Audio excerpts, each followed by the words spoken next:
বেদাত কত প্রকার। যদি আপনি আমার সাথে কথা বলেন যে হুজুর পাক সাল্লাল্লাহু আলাইহি সাল্লাম তিনি পৃথিবীর জমিনে আগমন করেছেন, যে এই প্রসঙ্গ কথা হলে শুধু এটা বলতে হবে যে 1400 বছর আগে পবিত্র হুজুর পাক সাল্লাল্লাহু আলাইহি সাল্লাম ওনার বিরাদতি শান মুবারক উপলক্ষে সাহাবীরা খুশি প্রকাশ করতো কিনা, তাবেঈনরা খুশি প্রকাশ করতো কিনা, শুধু এই বিষয়ে কথা হবে। আর যদি শুধু বেদাতের বিষয়ে কথা হয় তাহলে শুধু বেদাতের বিষয়ে কথা হবে। শুধু আমি আল্লাহ পাক নন, আমার হাবিব আকরাম সাল্লাল্লাহু আলাইহি সাল্লাম ওনারও এতায়াত করো। আসসালামু আলাইকুম ওয়া রাহমাতুল্লাহ।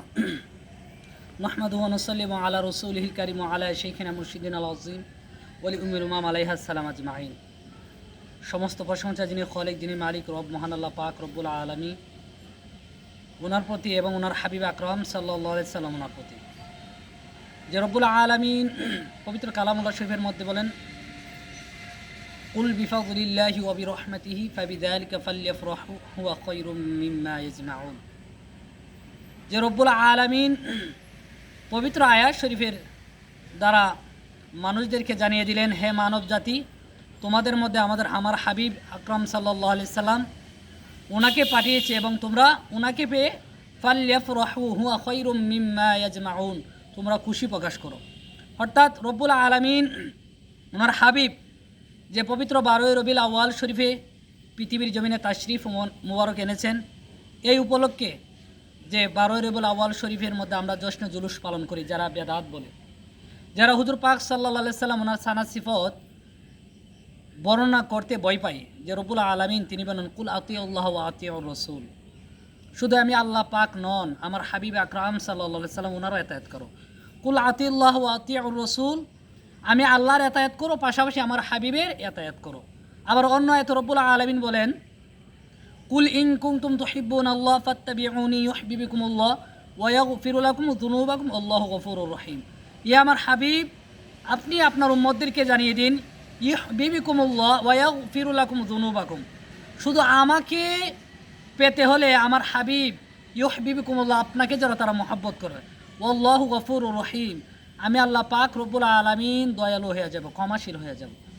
তাহলে যারা রাসূল আকরাম সাল্লাল্লাহু আলাইহি সাল্লাম ওনার আগমন উপলক্ষে খুশি প্রকাশ করাকে যারা বেদাত বলে, বেদাত কত প্রকার।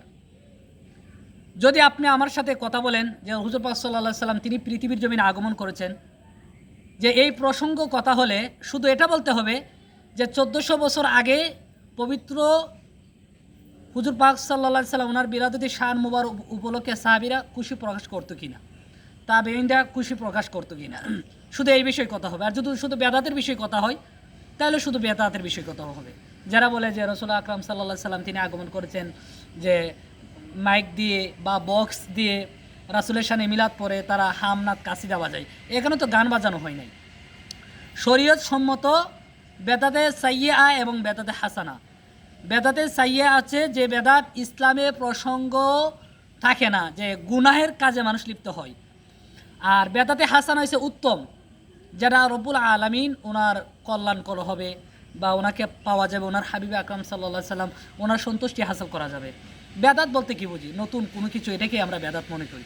তাহলে সাহাবীর যুগে বর্তমান সময়ে যেভাবে মাইক প্যান্ডেল দিয়ে আলোচনা হয়, সেই আলোচনা কিন্তু হইতো না, কিন্তু বর্তমান জামানে কিন্তু সেটা হয়, সেটা তো বেদাত।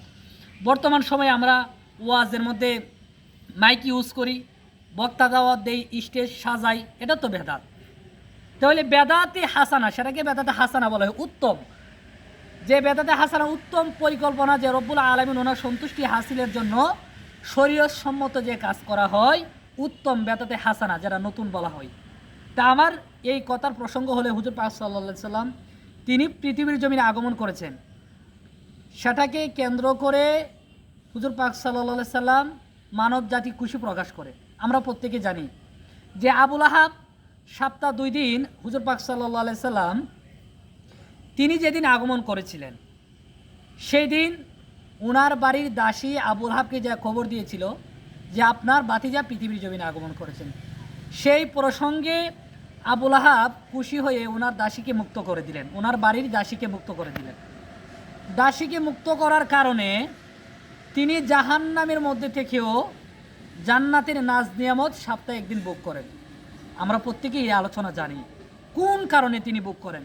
একটাই মাত্র কারণ, নবীজি যেদিন আগমন করেছিলেন সেই দিন দাসী ওনাকে কবর দেওয়ার কারণে বাতিজার আগমনে তিনি খুশি হয়ে ওনার দাসীকে মুক্ত করে দিলেন।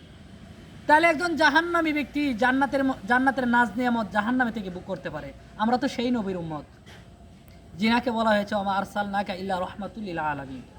মিলাদ বছরে একবার তিনি যেদিন আগমন করেছিলেন সর্বদাই পালন করতে পারবে। সিরত, আমি টুপি পরেছি, এটা হচ্ছে নবীর সিরত। আমি পাঞ্জাবি পরেছি, এটা হচ্ছে নবীর সিরত। আমি নামাজ পড়তেছি, রাসূল আকরাম সাল্লাল্লাহু আলাইহি সাল্লাম ওনাকে অনুসরণ করান, তিনি কিভাবে চলাফেরা করেছেন, কিভাবে নামাজ পড়েছেন, কিভাবে ইসলামিক সুন্নতি পোশাক তিনি যেভাবে ব্যবহার করেছেন, সেটার নাম হচ্ছে সিরাত। আর মিলাদ তিনি যেদিন আগমন করেছেন সেটাকে কেন্দ্র করে ফালইফরাহু হুয়া খায়রুম মিম্মা ইয়াজমাউন, খুশি প্রকাশ করা মানব জাতির জন্য। তাহলে আমার একটি মেসেজ, যারা হুজুর পাক সাল্লাল্লাহু আলাইহি সাল্লাম ওনার আগমনে খুশি প্রকাশ করে নাই, একমাত্র শয়তান নারাজ ছিল, তাদের প্রসঙ্গে আমার একটা কোরআনের আয়াত আছে যে রব্বুল আলামিন তিনি বলেন ওয়ামিনান নাসি মান ইয়াকুলু আমান্না বিল্লাহি ওয়া বিল ইয়াউমিল আখির ওয়া মা হুম বিমুমিনিন। রব্বুল আলামিন তিনি বলেন মানুষের মধ্যে কিছু এমন আছে যারা বলে আমি আল্লাহর প্রতি ঈমান এনেছি এবং শেষ দিনের প্রতি ঈমান এনেছি, অথচ তারা মুমিন না। কাদের প্রসঙ্গে কথাটা বলা হয়েছে যে তারা আল্লাহর প্রতি ঈমান এনেছে, শেষ দিনের প্রতি ঈমান এনেছে, তারপরও রব্বুল আলামিন তিনি বলেন তারা মুমিন নয়। কেন মুমিন নয়? তার প্রসঙ্গ হচ্ছে হুজুর আকরাম সাল্লাল্লাহু আলাইহি সাল্লাম ওনাকে যারা মহব্বত করবে অন্তর থেকে, সম্পূর্ণ বিষয়গুলো তারা নির্দ্বিধায় মেনে নিতে পারবে, তারাই হুজুর পাক সাল্লাল্লাহু আলাইহি সাল্লাম ওনার উম্মত হিসাবে স্বীকৃতি পাবে। অন্যথায় যারা হুজুর পাক সাল্লাল্লাহু আলাইহি সাল্লাম ওনার প্রসঙ্গে মিলাদ শরীফ পড়া, দুরূদ শরীফ পড়া, আদবের সাথে নবীকে সালাম দেওয়া, যেটা এটার প্রসঙ্গে মানুষ যুক্তি খুঁজে, তারা কখনো পরিপূর্ণ মমিন হতে পারে না। কিন্তু মমিন তো তারা ইয়া আইয়ুহাল্লাযীনা আমানু ইত্তাকুল্লাহ ওয়া লা তামুতুন্না ইল্লা ওয়া আনতুম মুসলিমুন। তাহলে সর্বদাই হুজুর পাক সাল্লাল্লাহু আলাইহি সাল্লাম ওনার প্রসঙ্গে সর্বদাই সব কিছু যে ব্যক্তি মেনে নিতে পারবে সেই পূর্ণ মমিন মুসলমান। আর যারা নবীর শানে যুক্তি খুঁজবে, মানুষের দ্বারা যুক্তি দিবে, আমি তাদের প্রসঙ্গে এই আয়াতটা বলবো যে রব্বুল আলামিন তাদের কি বলেছেন, এটা যে মুসলমান ঈমান এনেছে, শেষ দিনের প্রতি ঈমান এনেছে, অথচ তারা মুমিন নয়। কারণ একটাই, তারা লেবাস পরবে, পোশাক পরবে, দাড়ি রাখবে, কোরআনের আলোচনা করবে, মানুষকে ডান বাম বোঝাবে, কিন্তু নবীর বেলায় তারা যুক্তি খুঁজবে যে 700 বছর আগে আব্দুল ওয়াহাব নজদি, যারা খারিজি রাফিজি, তাদের প্রসঙ্গে আমরা যারা তাদেরকে আমরা খারিজি কেন বলি, 700 বছর আগে যারা আব্দুল ওয়াহাব নজদির অনুসারী যারা রয়েছে, যারা রাসূলের বিরোধিতা করতো, তাদের প্রসঙ্গ যারা তাদের সাথে মিলেমিশে চলে, রাসূলের বিরোধিতা করে, সম্মানের খেলাফ কোনো কাজ করে, তারা হচ্ছে আব্দুল ওয়াহাব নজদির অনুসারী। তাদেরকে আমরা বলবো এখনও সময় আছে, আপনারা সতর্ক হয়ে যান। হুজুর পাক সাল্লাল্লাহু আলাইহি সাল্লাম ওনার ওই দিনে যেদিনে আগমন করেছিলেন, ওই প্রসঙ্গে হুজুর পাক সাল্লাল্লাহু আলাইহি সাল্লাম নিজেও প্রতি সোমবারে একটি করে রোজা রাখতেন। উনি আগমন করেছেন সেই প্রসঙ্গে খুশি হয়ে আল্লাহর সন্তুষ্টি হাসিল করতেন। তাহলে আমরা তো সেই নবীর উম্মত, নবীকে পেয়ে তো আমরা খুশি হয়ে যেতাম। যেদিন আগমন করেছে সেদিন পুরা কায়নাত বেশি খুশি হয়ে গেছেন, আমরাও খুশি হইতাম। ফালইফরাহু হুয়া খায়রুম মিম্মা ইয়াজমাউন। প্রত্যেকে এই আয়াত শরীফের প্রতি আমল করবেন। আসসালামু আলাইকুম ওয়া রাহমাতুল্লাহ।